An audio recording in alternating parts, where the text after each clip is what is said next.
It was just a stupid dare. Relax, she laughed after kissing another guy at the party. I left without a word. A week later, she was at my door sobbing, begging to talk. I said, "I dare you to leave me alone," and closed the door. Hey viewers, before we move on to the video, please make sure to subscribe to the channel and hit the like button if you want to see more stories like this. Thanks. I think somewhere along the line, Jessica forgot I was a real person. To her, I was this stable boyfriend. I was the NPC in her life's movie who paid half the rent, walked her dog when she was hungover, and listened to her complain about her marketing job for hours without interrupting. I was the safety net. I was the guy who was always there, which meant she never had to worry about losing me. And because she didn't worry, she stopped respecting me. It didn't happen overnight. It was a slow creep of small disrespects. A joke at my expense in front of her friends. Flirting with the waiter for better service. Canceling our dates because something more fun came up. Whenever I brought it up, she'd roll her eyes and hit me with her favorite weapon. "You're so insecure, Mark." It's not cute. That word, insecure, was like a leash she used to choke me into silence. If I didn't like her dancing on a table, insecure. If I didn't like her texting an ex, insecure. I stayed because I loved her, and I convinced myself that this was just her personality. High energy, magnetic, the life of the party. Then came the house party at Tyler's place. It was one of those crowded, humid nights where the bass shakes the floorboards and the kitchen is packed with people shouting over the music. Jessica was in rare form. She was wearing a dress she knew turned heads, and she had been drinking tequila since we walked in. I was leaning against the kitchen island, nursing a beer, watching her hold court in the living room. She was sitting on the armrest of a couch, laughing loudly at everything this guy, Ryan, was saying. Ryan was the type of guy who peaked in college and was frantically trying to keep the momentum going in his late 20s. Loud, arrogant, and clearly interested in my girlfriend. He knew I was there. He just didn't care. He'd make eye contact with me, smirk, and then lean in closer to whisper something in Jessica's ear. I walked over, placing a hand on the small of Jessica's back. "Hey," I said, keeping my voice low. "I'm gonna grab some water. You want anything? Maybe slow down a bit on the shots." She stiffened immediately. She pulled away from my hand like it was hot iron. "Oh my God, stop," she snapped, loud enough for the circle of 5 or 6 people to hear. "I'm having fun. Don't be such a dad, Mark." The group laughed. Ryan laughed the loudest. "Yeah, Mark. Let the girl breathe." I felt the heat rise in my neck, but I swallowed it. "I'm just checking in, Jess." "Well, stop checking," she said, turning her back to me to face Ryan again. "You're killing the vibe." I should have left then. I should have walked out, got in my car, and never looked back. But I stayed. I retreated to the corner, checking my phone, pretending I wasn't humiliated. An hour later, the dynamic shifted. The music turned down, and someone suggested truth or dare. It's a game that should have died in high school, but with enough alcohol, adults turn into teenagers. I sat on a folding chair outside the main circle, watching. Jessica was on the floor, cross-legged, flushed and glowing with the attention. Ryan was sitting directly across from her. The game started tame, embarrassing stories, daring someone to chug a drink. Then it got nasty. The sexual tension in the room was thick, and everyone seemed to be feeding off it. When it was Ryan's turn to dare Jessica, the room went quiet. He leaned forward, elbows on his knees, a predatory grin on his face. "Okay, Jess," Ryan said, spinning his red Solo cup in his hands. "Truth or dare?"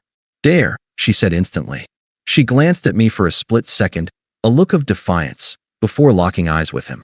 "I dare you," Ryan said, his voice dropping an octave, "to kiss the person in this room you're most attracted to, besides your boyfriend." The room erupted in oohs. A normal, respectful partner would have laughed and said, "No, that's weird," or picked a girlfriend for a quick peck on the cheek to diffuse the tension. Jessica didn't do that. She laughed, a nervous, excited sound. She looked at me. I stared back, my face blank. I was testing her. I wanted to see if she had any respect left for us at all. "Well," Jessica giggled, "a dare is a dare. I'm not a chicken." She crawled forward on her hands and knees. She moved toward Ryan. The air left my lungs. She's actually going to do it, I thought. She's going to peck him on the lips and call it a joke. It wasn't a peck. She grabbed Ryan by the back of his neck, pulled his face to hers, and smashed her lips onto his.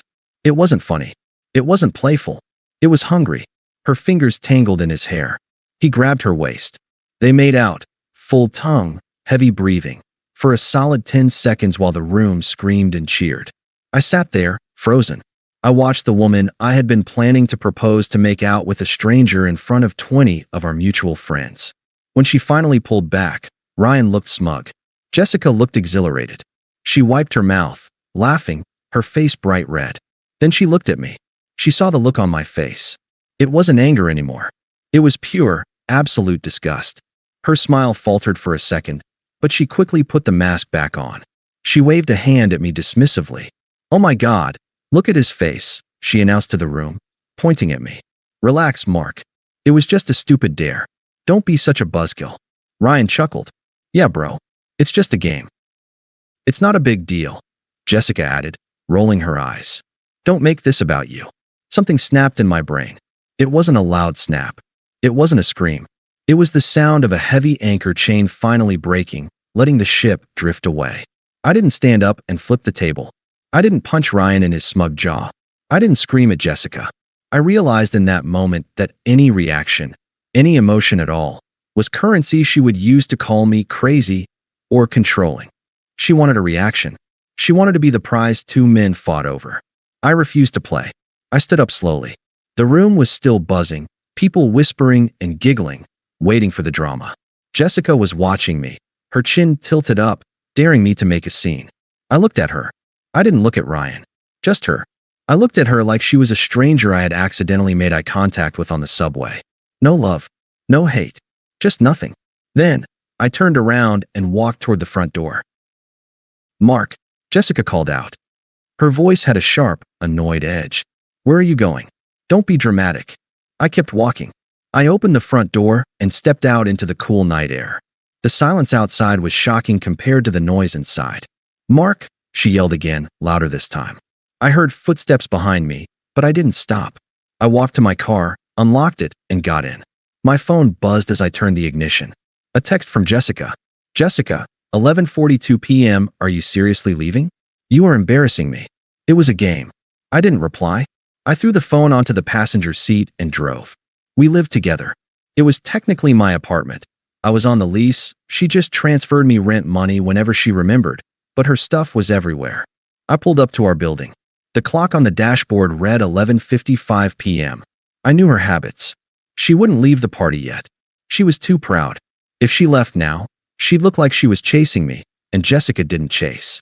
She would stay, drink more, flirt with Ryan to punish me for leaving, and crash at a friend's place or stumble home at 4 a.m. expecting me to be awake and angry. She expected a fight. She expected me to demand an apology so she could withhold it. I walked into the apartment. It smelled like her vanilla candles. It felt like a tomb. I went to the bedroom and pulled my 2 large suitcases from the closet. I didn't pack emotionally. I packed strategically. Clothes, laptop, important documents, the watch my grandfather gave me, the external hard drive with all my work. I moved with the efficiency of a soldier breaking camp. I didn't smash her pictures. I didn't cut up her clothes. I simply removed myself from the equation. I cleared out the bathroom cabinet, leaving her clutter of makeup and creams behind. I took my pillows. By 12:45 a.m., the car was loaded. I did one last sweep of the apartment. I took the spare key off the hook by the door. I left my key on the kitchen counter, right next to the framed photo of us from Hawaii. I looked at that photo. We looked happy. I remembered that trip. I paid for it. I planned it. And she spent the whole week on her phone posting stories to make her friends jealous. I realized I hadn't been dating a partner. I had been funding an audience member. My phone buzzed again. "Jessica, 12:50 a.m. Ryan is offering to drive me home since my boyfriend is a child. Don't wait up." Manipulation. She wanted me to panic. She wanted me to text back. "No, I'm coming back. Please don't get in the car with him." I looked at the text and felt relief. I opened the settings on my phone. Block contact, Jessica. Then I went to Instagram. Block user. Facebook. Snapchat. LinkedIn. Block. Block. Block. I drove to a 24-hour motel on the edge of town. It wasn't glamorous, but it was quiet. I sat on the edge of the stiff bed, staring at the wall. I expected to cry. I expected to feel heartbroken. And I did, in a deep, dull way. But mostly, I felt like I had just walked out of a burning building. I coughed the smoke out of my lungs and took a deep breath of clean air. The next morning, I woke up to 3 missed calls from a number I didn't recognize. Probably one of her friends. I ignored them. Then, a voicemail notification popped up. It was from our mutual friend, Sarah. I debated deleting it, but curiosity won. I held the phone to my ear. Mark? It's Sarah. Look, I don't know what's going on, but Jessica is freaking out. She got home, and she said your stuff is gone? She's crying hysterically. She said she didn't mean to hurt you, and she doesn't know where you are. Just call her, okay? She's really sorry. I hung up. She's sorry my stuff is gone, I corrected mentally. She's not sorry she humiliated me. She's sorry the safety net vanished. I didn't call back. Instead, I called my landlord. Hey, Mr. Henderson. It's Mark. Look, there's been a situation. I've moved out. The lease is up in 2 months, right? I'll transfer you the full rent for the remainder of the lease today. Keep the security deposit, but take my name off the renewal. Whatever happens in that apartment from this second forward isn't my problem. Okay, Mark, the landlord stammered. Is Jessica staying? That's up to her, I said. But she'll have to pay for it herself.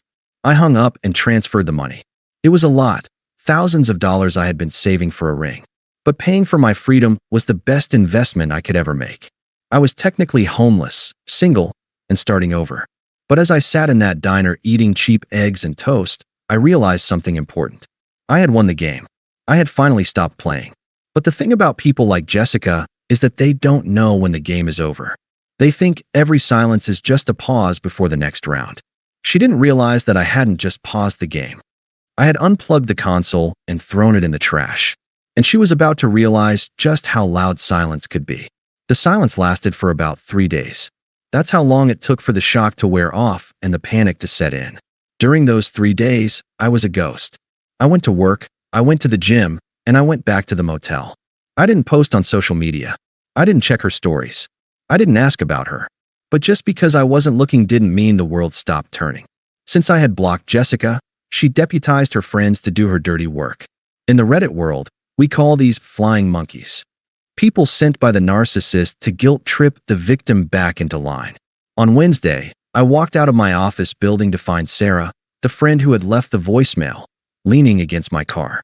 We need to talk, she said, crossing her arms. I have nothing to say, Sarah.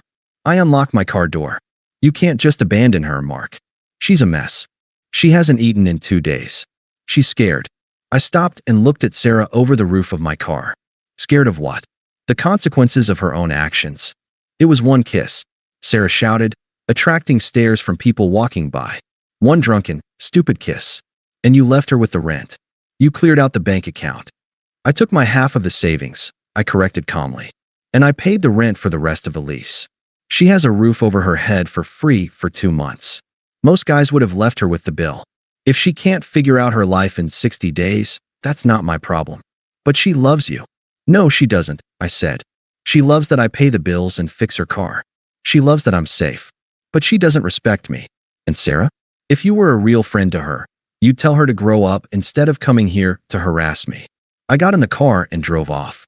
Later that night, I got the full story from Tyler, the guy who hosted the party. He was one of the few friends who actually had a moral compass.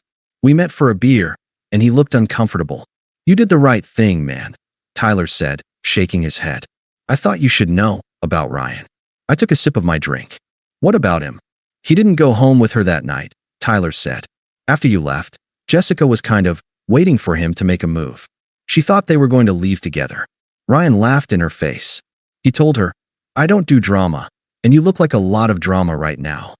Then he left with some girl from marketing.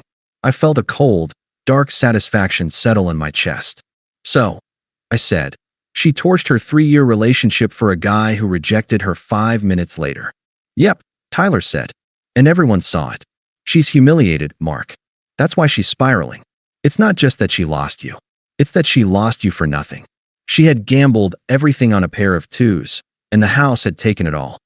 On Saturday morning, exactly 1 week after the party, the knocking started. I was staying at a short-term rental apartment I'd found on Airbnb, a quiet studio across town. I hadn't told anyone the address except my parents. But Jessica is persistent when she's desperate.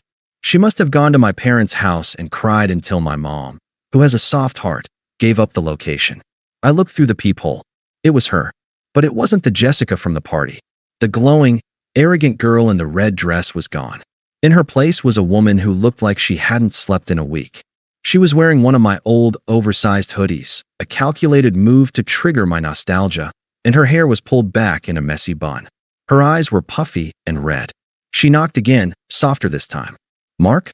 I know you're in there. Please." I debated not opening it. I could have called the police. I could have put headphones on. But I knew that unless I killed this hope directly, she would haunt me for months. She needed to hear it from me. I unlocked the deadbolt and opened the door. She gasped when she saw me. I looked rested. I was dressed in fresh clothes. I looked like a man who was moving forward. "Mark," she breathed, reaching out to touch my arm. I took a subtle step back, out of her reach. "What do you want, Jessica?" She flinched at the coldness in my voice. Tears instantly welled up in her eyes. I just wanted to see you. I've been calling and texting. You block me everywhere." "That's generally how breakups work," I said. "We didn't break up," she cried, her voice cracking. "You just left. You didn't even fight for us." "There was nothing to fight for," I said. "You made a choice. You chose Ryan. You chose the laugh. You chose the audience." "It was a dare," she sobbed, the tears finally spilling over. "I was drunk. I wasn't thinking. It didn't mean anything. He's gross. He means nothing to me." "I know," I said. "I know he means nothing. And I know he dumped you immediately. That's the only reason you're standing here. If he had taken you home that night, you wouldn't be knocking on my door today. You're not here because you love me, Jess. You're here because you realized the grass on the other side was fake plastic turf." Her face crumbled. She knew I was right, but she couldn't admit it. "That's not true," she pleaded. "I love you. I miss us. I miss our life. I'm so sorry, Mark. Please. I'll do anything. I swear to God, I will do anything to fix this." She dropped to her knees. It was a theatrical, desperate gesture. She grabbed my hand before I could pull away, pressing her forehead against my knuckles. "Tell me what to do," she begged into my hand. "I'll quit drinking. I'll cut off all those friends. I'll give you my passwords. Test me. Punish me. Just dare me to do something. Dare me to prove I love you." I looked down at her. I felt a flicker of pity, but it was distant, like watching a character in a movie make a bad decision. I realized then that I didn't hate her. I just didn't know her. The woman on her knees wasn't my partner. She was a stranger who had mugged me for 3 years of my time. I pulled my hand from her grip gently, but firmly. "You want to dare?" I asked softly. She looked up, hope flooding her eyes. She thought she had me. She thought this was the negotiation phase. She nodded frantically, wiping her face. "Yes. Anything. Name it." I looked her dead in the eye. I didn't smile. I didn't frown. I just delivered the truth. "I dare you to leave me alone," I said. "Forever." The hope died in her eyes instantly, replaced by a look of pure shock. Her mouth opened, but no sound came out. "Goodbye, Jessica," I said. I stepped back and closed the door. I threw the deadbolt. Click. I heard a wail from the other side, a guttural, broken sound. Then sobbing. Then banging on the door. I walked to the kitchen, put on my noise-canceling headphones, and turned on a podcast. I poured myself a cup of coffee and watched the steam rise. After about 20 minutes, the banging stopped. 6 months have passed since that day. I didn't hear much about Jessica after that. I stuck to my guns. I kept the blocks up. I never went back to the old apartment. But small towns talk, and mutual friends talk even when you don't ask them to. From what Tyler tells me, Jessica didn't handle the fallout well. After the 2 months of prepaid rent ran out, she couldn't afford the place on her own. She had to move back in with her parents in the suburbs, a fate she always said was her worst nightmare. Apparently, the party girl reputation curdled. When you're 22, getting drunk and cheating is a mistake. When you're pushing 30, it's a red flag that scares every decent man away. She's single, and according to Tyler, she spends a lot of time posting vague, sad quotes about lost love and forgiveness on Facebook. Ryan is still Ryan, a loser drifting from bar to bar. They despise each other now. As for me, I got that promotion I was working toward. Without the emotional drain of a partner who called my ambition boring, I doubled down on my career. I used the money I saved from not buying that engagement ring to put a down payment on a small house. My house. I started dating again recently. Her name is Elena. On our second date, we went to a bar. A guy hit on her while I was in the bathroom. When I came back, she didn't laugh or flirt or try to make me jealous. She just introduced me as her boyfriend and turned back to me, completely uninterested in the validation of a stranger. It felt boring, and it was the most beautiful thing I've ever felt. Sometimes, late at night, I think about that party. I think about the moment Jessica crawled across the floor to kiss another man for a laugh. It used to make me angry. Now I'm grateful. That dare was the best thing she ever did for me. She thought she was playing a game, but she accidentally gave me the prize, my life back. She dared me to walk away. So I did, and I never stopped walking. Thanks for watching. Make sure to subscribe to the channel and hit the like button. What do you think about this story? Share it in the comments.